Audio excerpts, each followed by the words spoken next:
સુરત શહેરના ભેસ્તાન પોલીસ સ્ટેશનમાં નોંધાયેલ ₹96.23 લાખની છેતરપિંડીના ગુનામાં મહિલા સહિત 3 આરોપીઓની ભેસ્તાન પોલીસે ધરપકડ કરી છે।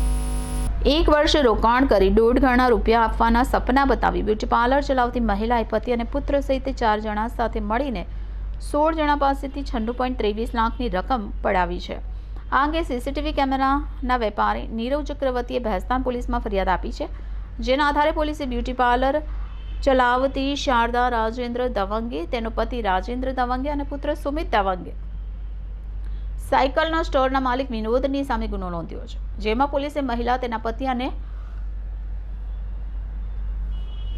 સાયકલ સ્ટોરના માલિકની ધરપકડ કરી છે। વધુમાં પોલીસે જણાવ્યું કે શારદા દવંગે અને સાયકલ સ્ટોરના માલિક વિનોદ મુખ્ય સૂત્રધાર છે। મહિલા બ્યુટી પાર્લરની સાથે ભોજનાલય ચલાવતી હતી, આથી લોકોને રૂપિયા રોકાણ કરાવી વર્ષમાં 1.5 ગણા રૂપિયા આપવાના સપના બતાવ્યા હતા, જેમાં 16 જણાએ 96.23 લાખની રકમ રોકાણ કરી હતી। મોટેભાગે બ્યુટી પાર્લરમાં આવતી મહિલાઓ શારદાની વાતમાં શિકાર બની છે। કેટલાક લોકોએ 1.5 ગણા રૂપિયા મળવાની લાલચમાં લોન લઈ તેને રૂપિયા આપ્યા હતા,